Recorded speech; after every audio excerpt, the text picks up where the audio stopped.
तो बच्चों हम पढ़ रहे थे भारत भौतिक पर्यावरण का अध्याय 3 अफवाह तंत्र, जिसके भाग 1 और भाग 2 हमने देखा। तो उसको हम समराइज कर लेते हैं। भाग 1 में क्या पढ़ा और भाग 2 में क्या पढ़ा। भाग 1 में हमने देखा नदी, अफवाह, अफवाह तंत्र के प्रकार, अफवाह प्रतिरूप के प्रकार, अफवाह तंत्र को प्रभावित करने वाले कारक।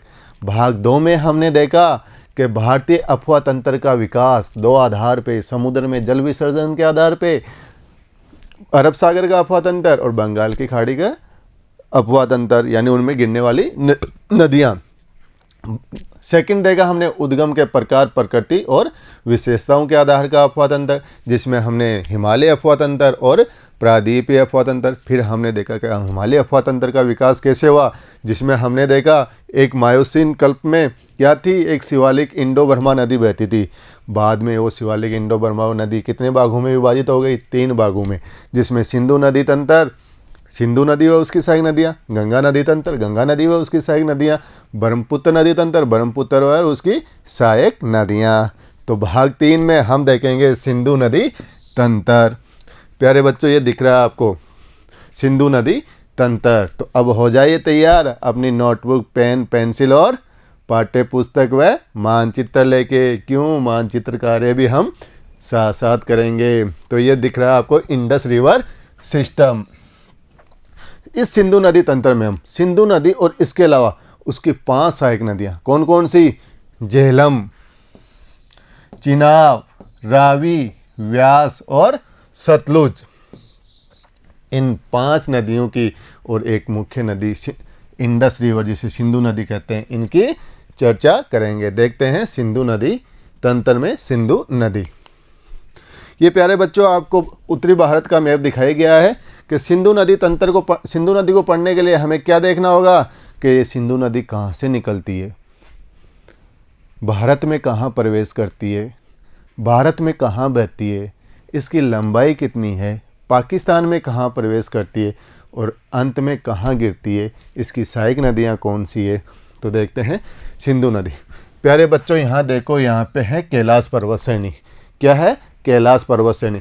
इस कैलाश पर्वत श्रेणी के पास से ही 3 नदियों का उद्गम होता है। कौन सी 3 नदियाँ, सिंधु नदी, सतलुज नदी और ब्रह्मपुत्र नदी। सिंधु नदी का कहाँ से, बोकुरचू हिम नदी के पास है। सतलुज नदी का कहाँ से, राक्षसताल झील से।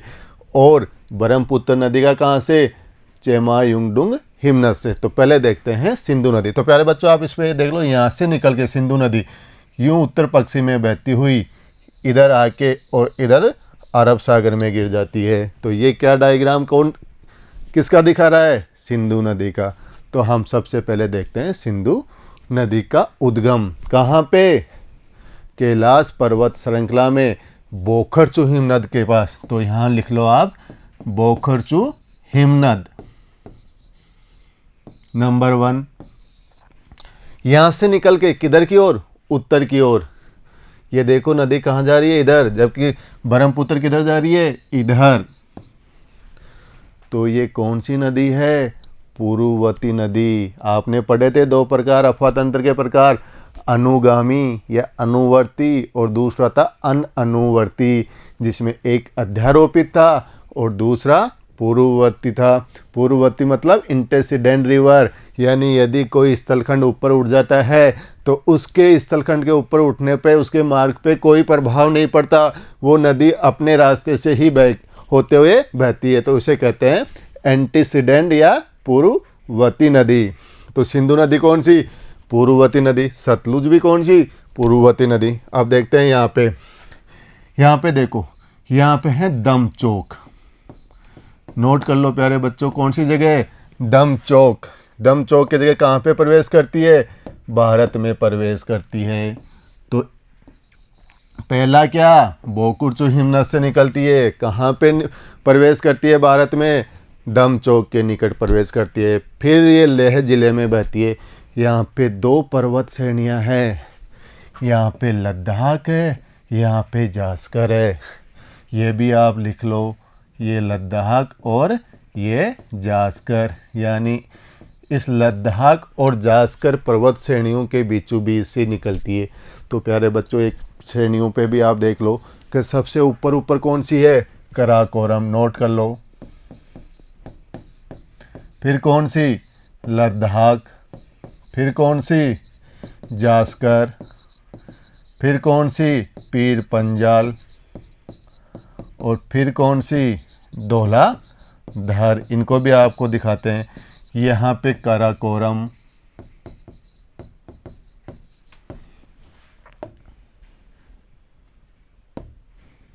ये लद्दाख हो गया, यह है जास्कर, इसके नीचे पीर पंजाल,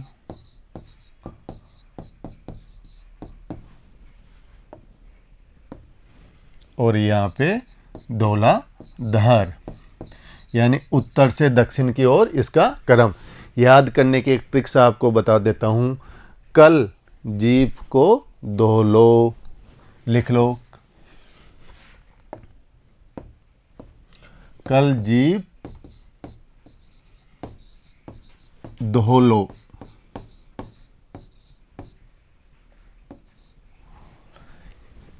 कराकोरम, लद्दाख, जास्कर, पीर पंजाल और धौलाधर, उत्तर से दक्षिण का क्रम याद हो गया आपको।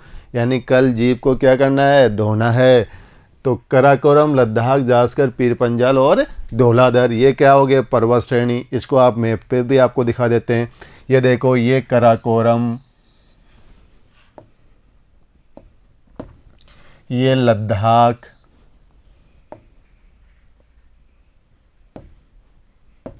ये है जास्कर, और यहाँ पे है पीर पंजाल, और ये है धौलाधर। आपको इसमें यह भी दिखा दें, ये आपको कैलाश श्रेणी, ये आपकी मानसरोवर झील, और यहाँ पे ही आपका बोकुरचू हिमनद। यहाँ से ये नदी यहाँ से निकली और इन दोनों के बीच से होती हुई, और ये नदी कहाँ आ रही है? इधर अरब सागर में, कच्छ के रण में होती है, अरब सागर में गिरती है। तो दिख गया आपको, याद हो गया? कराकोरम, लद्दाख, जास्कर, पीर पंजाल और धौलाधर श्रेणी। चलो पीछे चलते हैं। अब हमने कहाँ तक बात की? यहाँ तक लद्दाख और जास्कर श्रेणियों के बीच में बहती है। अब यहाँ से इस जगह पाकिस्तान में प्रवेश करती है। तो पाकिस्तान में प्रवेश करती है तो उसे किस नाम से जाना जाता है? चिल्लास जगह है, वहाँ चिल्लास में यह है प्रवेश करती है। दर्दिस्तान पाकिस्तान में चिल्लास जगह प्रवेश करती है। अब भारत में यहाँ से यहाँ तक सिंधु नदी का क्या है? प्रवाहित क्षेत्र। तो इस प्रवाहित क्षेत्र की लंबाई है 1114 किलोमीटर। किसमें? भारत में। मगर कुल लंबाई है 2880 किलोमीटर। यानी टोटल कितना बहती है? 2880 किलोमीटर। और भारत में कितना बहती है? 1114 किलोमीटर। प्यारे बच्चों, एक चीज़ और, यहाँ पे गिलगित है और यहाँ ही पास में बालिस्तान है। इस जगह एक पर्वत है जिसे बोलते हैं नंगा पर्वत। इस जगह यहाँ पे बुंजी स्थान है। कौन सा स्थान? बुंजी स्थान, जहाँ पे ये नदी, सिंधु नदी, सबसे गहरे गार्ज का निर्माण करती है। 5181 मीटर गहरा गार्ज, जो सबसे बड़ा गार्ज कहलाता है। गार्ज पढ़ाया था ना आपको, वो गार्ज का निर्माण, गहरे खड्डे का निर्माण करती है, जिसे सिंधु गार्ज, जिसका आपको मैं इमेज भी दिखाई थी। तो ये बुंजी नामक स्थान पे इस गार्ज का निर्माण करती है। फिर यहाँ पे आती है, यहाँ मिथनकोट के पास, इसकी जो 5 सहायक नदियाँ मैंने बताई थी, झेलम, चिनाब, रावी, व्यास और सतलज, इन 5 का पंचनद जिसे बोलते हैं, जल लेके यहाँ पे अरब सागर में गिर जाती है। तो ये हुई किसकी बात? सिंधु नदी की बात।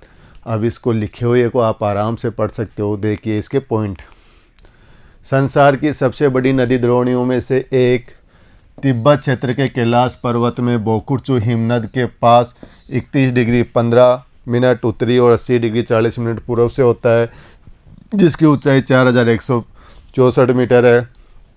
ये एक पूर्ववर्ती नदी है। कुल क्षेत्रफल 11,65,000 किलोमीटर। कुल का मतलब तिब्बत में बहती है, फिर भारत में बहती है और फिर पाकिस्तान में बहती है। मगर भारत में 3,21,280 किलोमीटर है। कुल लंबाई 2,880 किलोमीटर है। भारत में लंबाई 1100 14 किलोमीटर है। एक बात और, इसे तिब्बत में सिंगी खबान अथवा शेरमुख कहते हैं। कहाँ पे? इस जगह जब ये निकलती है तो इसे सिंगी खबान या शेरमुख कहते हैं। कौन सी नदी को? सिंधु नदी को। पहले उत्तर पश्चिमी दिशा में बहती है, फिर हिमालय पर्वत को काट के कहाँ पे? दमचौक के निकट भारत में प्रवेश करती है। कौन कौन सी श्रेणियों में? लद्दाख व जास्कर श्रेणियों के बीच उत्तर पश्चिम दिशा में बहती हुई लद्दाख और बाल्टिस्तान से गुजरती है। लद्दाख श्रेणी को काटते हुए नदी गिलगित के पास बुंजी नामक स्थान पे महाखड्गार्ज का निर्माण करती है। चिल्लास के निकट दर्दिस्तान पाकिस्तान में प्रवेश करती है। अटक के निकट पर्वतों को छोड़ के मैदान में आ जाती है। देखिए बच्चों, अटक, नई बात आई है, अटक। इस जगह है अटक, दिख रहा है आपको सभी को? अटक यहाँ से छोड़ के नीचे किस भाग में आ जाती है? मैदानी क्षेत्रों में प्रवेश कर जाती है। अटक पर्वत श्रृंखला को छोड़ के मैदानी भाग में आ जाती है। दाहिने तट पे मिलने वाली नदियाँ, प्यारे बच्चों, दाहिनी तट और बाएं तट।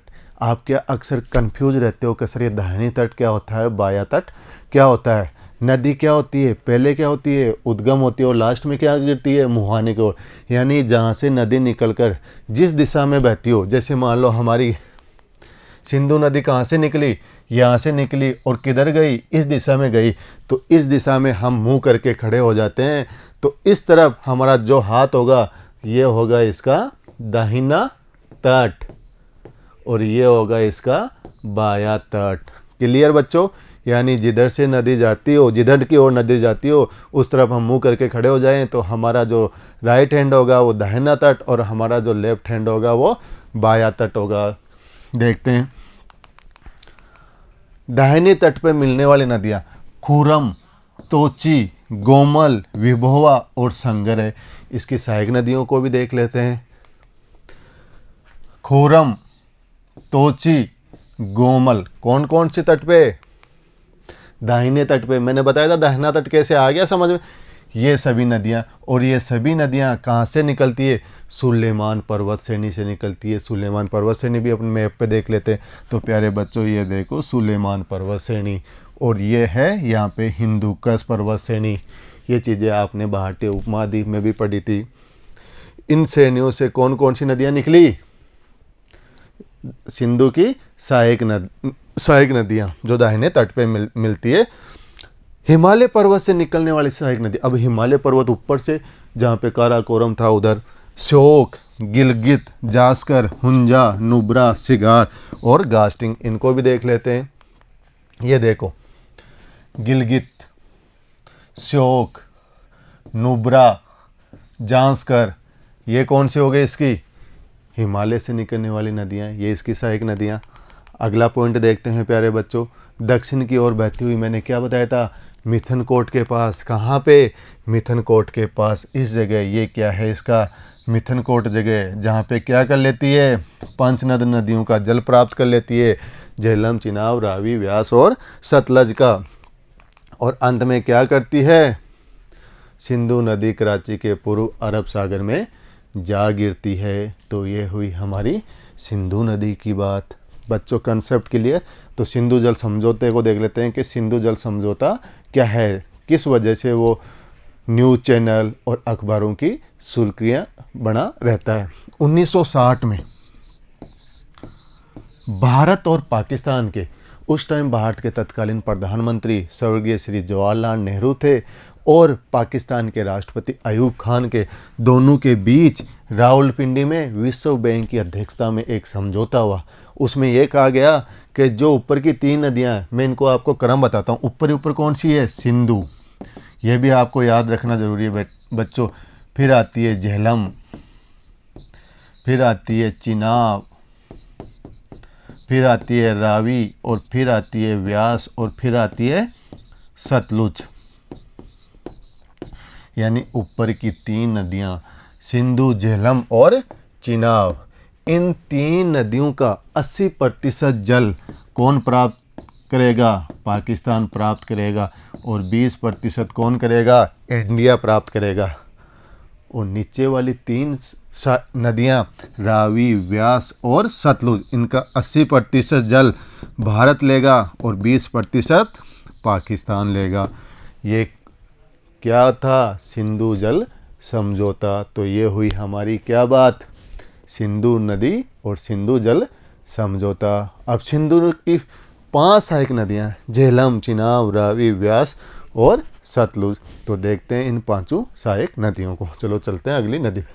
झेलम नदी, प्राचीन काल में इस नदी को वितस्ता नदी कहते थे और ये सिंधु नदी की क्या थी? महत्वपूर्ण सहायक नदी थी। कहाँ था इसका उद्गम? कश्मीर घाटी के दक्षिणी पूर्वी भाग में पीर पंजाल के गिरिपद में वेरीनाग झरने में। कहाँ पे? पीर पंजाल, काराकोरम, लद्दाख, जास्कर और पीर पंजाल गिरिपद यानी पर्वतों का निचला हिस्सा। वहाँ पे कौन सा झरना? वेरीनाग झरने से। कौन सी नदी? झेलम नदी। ये देखो यहाँ से क्या कौन सी नदी आ रही है? झेलम नदी। 2 चीज़ें और, यानी श्रीनगर झेलम नदी के किनारे बसा हुआ है।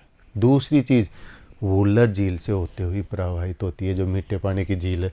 तो देखते हैं, श्रीनगर के निकट वुलर झील से प्रभावित होने के बाद तंग व संकरे गार से होकर कहाँ प्रवेश करती है?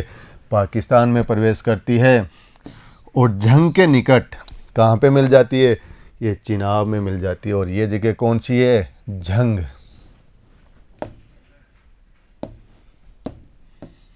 यहाँ पे कौन मिल गई?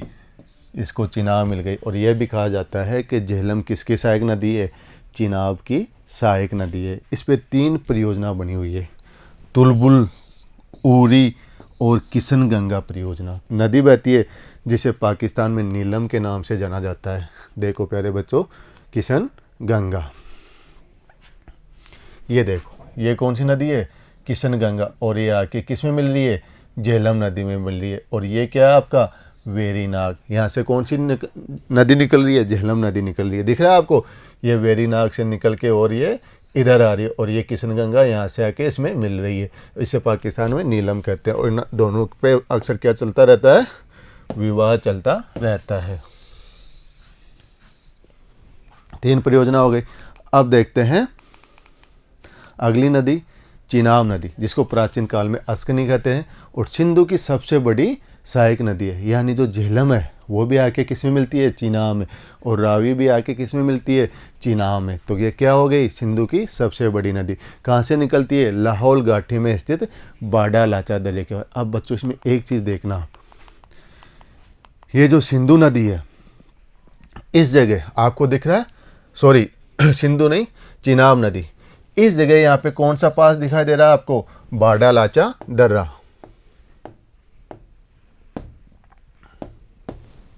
कौन सा? बाड़ा लाचा दर्रे के पास।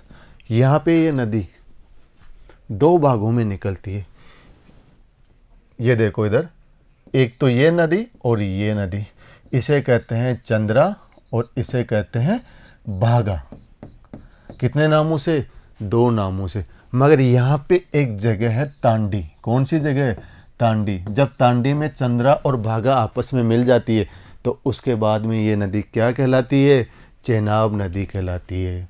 और ये चेनाब नदी यहाँ से बहते हुए और इस जगह झंग के पास किससे मिल जाती है? झेलम से मिल जाती है। तांडी में मिलने के बाद चेनाब हो जाती है। और पाकिस्तान से प्रवेश करने से पहले ये कितना किलोमीटर? 1180 किलोमीटर कहाँ बहती है? भारत में बहती है। और इस पे 3 परियोजना है, सलाहल, दुलहस्ती और चिनाब परियोजना। सलाहल, दुलहस्ती और चिनाब 3 परियोजना इस नदी के ऊपर स्थित है। सॉरी, बगलिहार परियोजना। अगला देखते हैं रावी नदी, जिसे बोलते हैं परूसनी नदी। प्राचीन काल में रावी नदी का उद्गम क्षेत्र रोहतांग दर्रे के निकट कौन सी घाटी? चंबा घाटी के पास। यह आपकी रोहतांग पास है, इसी के पास ये रावी नदी देखो यहाँ से निकल रही है चंबा घाटी के पास। यहाँ से ये बहती हुई और इस जगह किससे मिल गई? चिनाब नदी से मिल गई। काला सराय जगह है, वहाँ पे ये चिनाब नदी से मिल जाती है।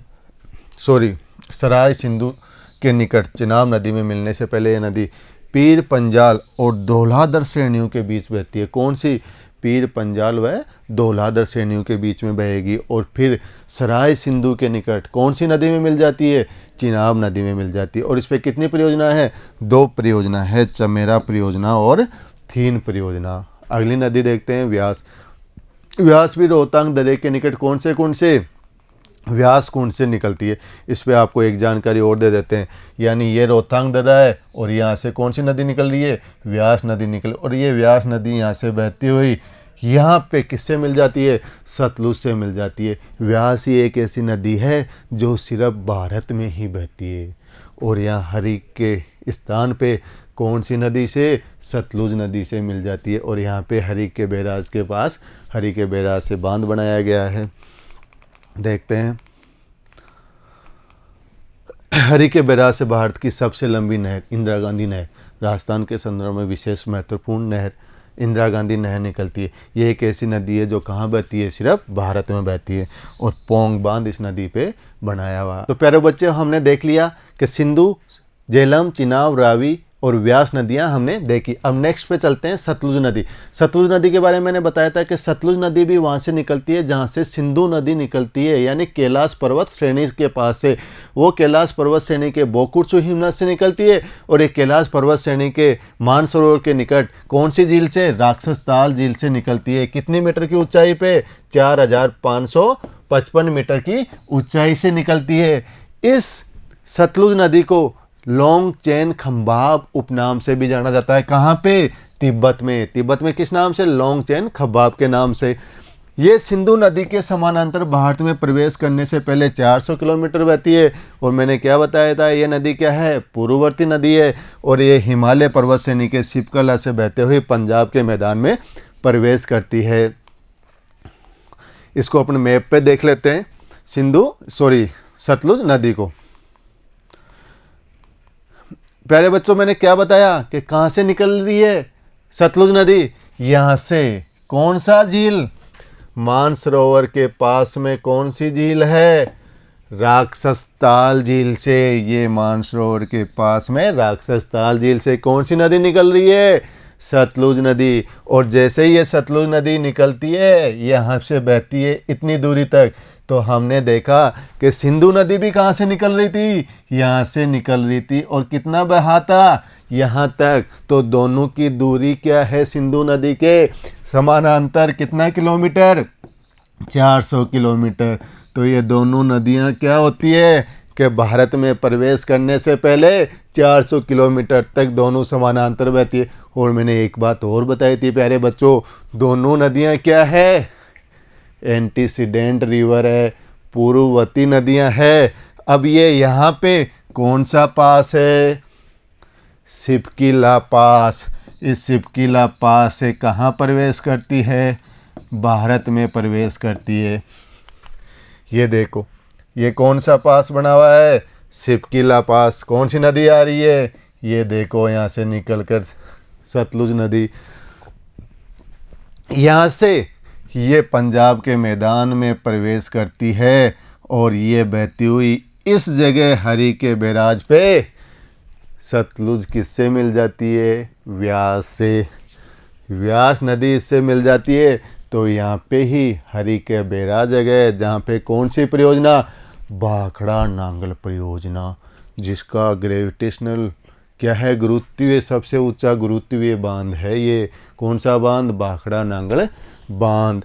अब यहाँ से क्या करती है नदी? पाकिस्तान में आ जाती है। और पाकिस्तान में इस जगह पे कालाबाग। कौन सी जगह?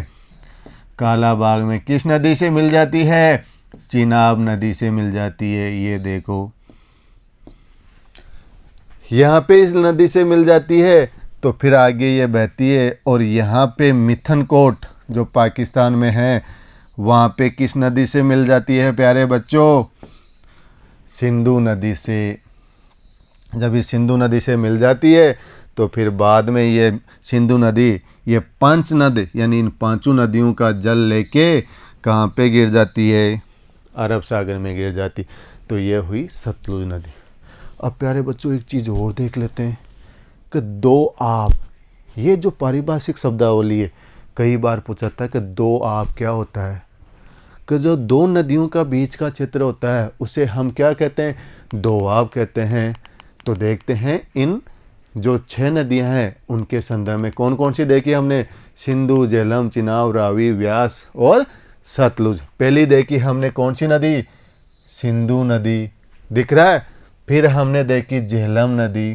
प्यारे बच्चों, इन दोनों के बीच में एक आपको दोआब दिख रहा होगा, कौन सा दोआब, सिंध सागर दोआब।